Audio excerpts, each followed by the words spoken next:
Hai semuanya, apa kabar? Sehat, sukses, bahagia selalu. Hari ini pasti ceria sekali karena IHSG hari ini terbang tinggi.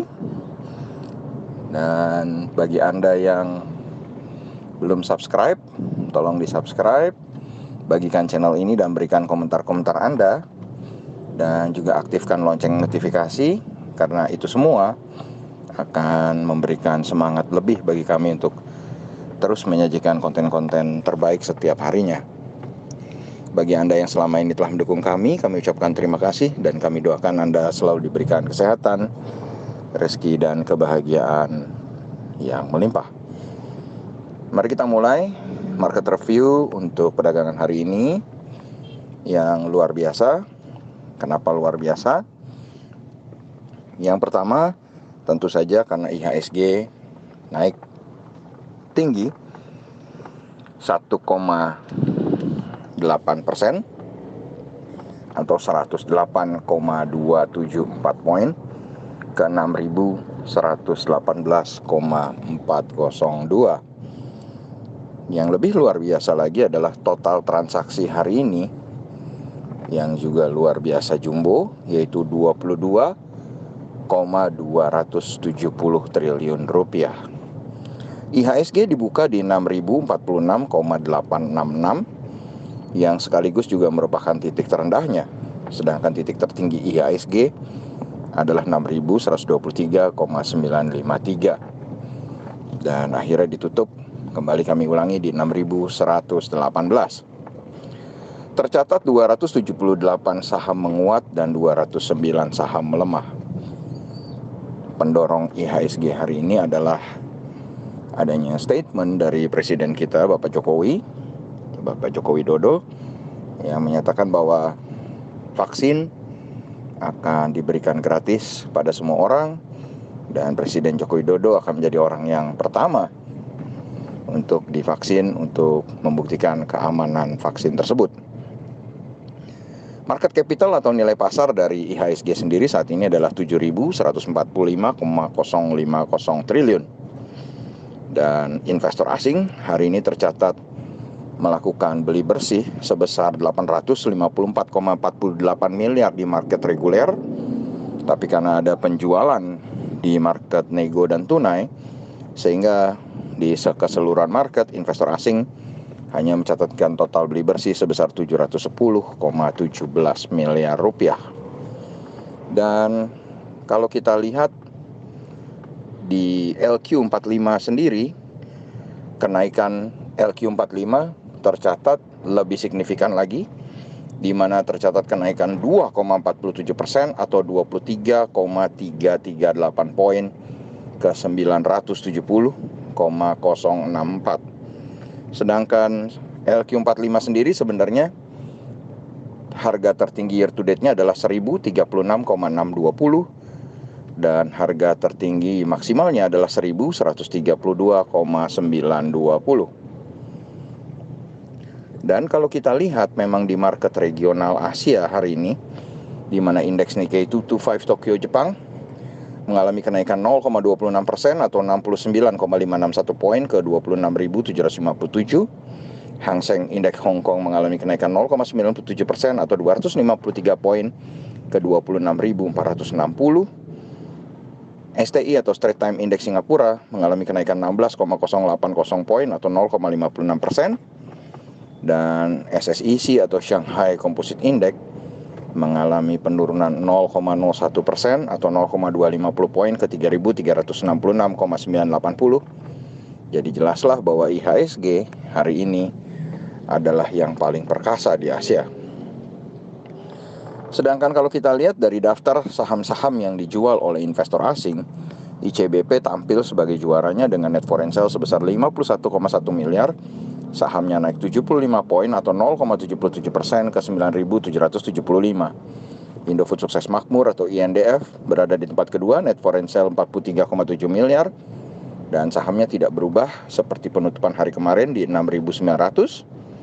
Kemudian CTRA, net foreign sale 28,7 miliar, sahamnya naik 20 poin atau 2,27%.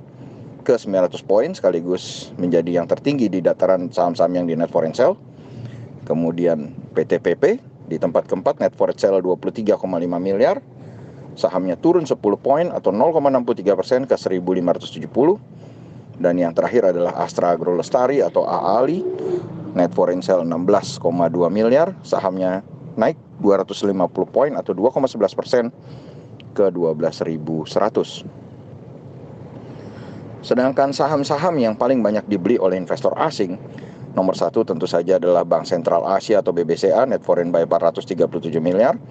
Sahamnya naik 800 poin atau 2,36% ke 34.750. Kemudian ada ASII, net foreign buy 147,6 miliar.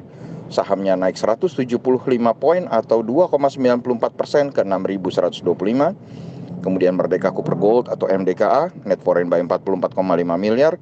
Sahamnya naik 120 poin atau 6% ke 2.120, sekaligus memimpin penguatan di antara saham-saham yang dibeli oleh investor asing. BMRI, net foreign buy 44,5 miliar, sahamnya naik 75 poin atau 1,12% ke 6.775. Dan terakhir adalah SCMA atau Surya Citra Media atau SCTV, yang sahamnya naik 225 poin atau ternyata lebih tinggi dari MDKA, yaitu 11,57%, net foreign buy 27,8 miliar. Dan kalau kita lihat dari kurs rupiah sendiri, sebenarnya rupiah tidak banyak bergerak, hanya menguat tipis 4 poin ke 14.145. Jadi ini tidak sejalan dengan pelemahan dolar indeks yang sebenarnya sudah terus-menerus melemah, tapi rupiah atau IDR itu tidak kuat menembus harga 14.000 sebagai level psikologisnya. Seharusnya dengan penurunan dolar yang cukup tajam, rupiah sudah berada di bawah 14.000. Sedangkan harga emas di pasar dunia atau gold spot yang terimbas oleh pelemahan dari US dollar naik menjadi 1.862,5 poin atau 1.862,5 US dollar per troy ounce, atau kalau dirupiahkan adalah 847.013 rupiah.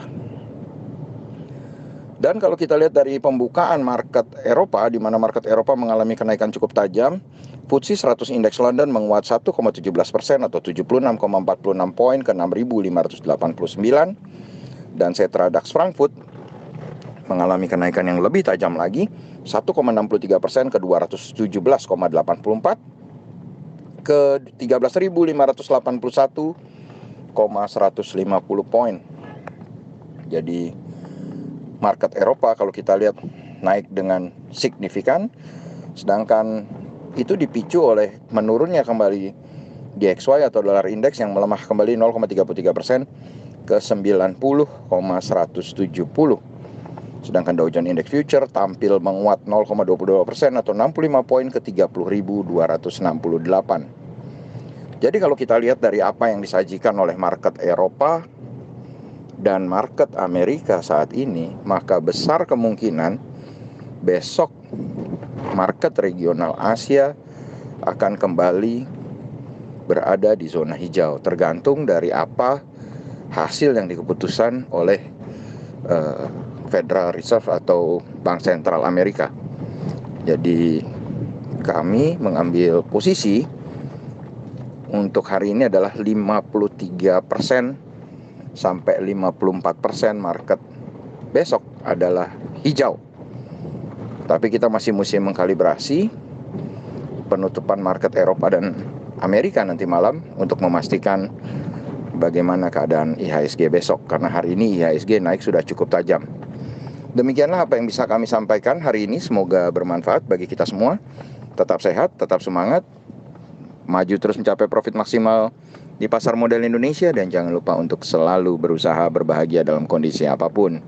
Sampai jumpa di berbagai insight dan informasi menarik lainnya dari carakaya.id. Sampai jumpa.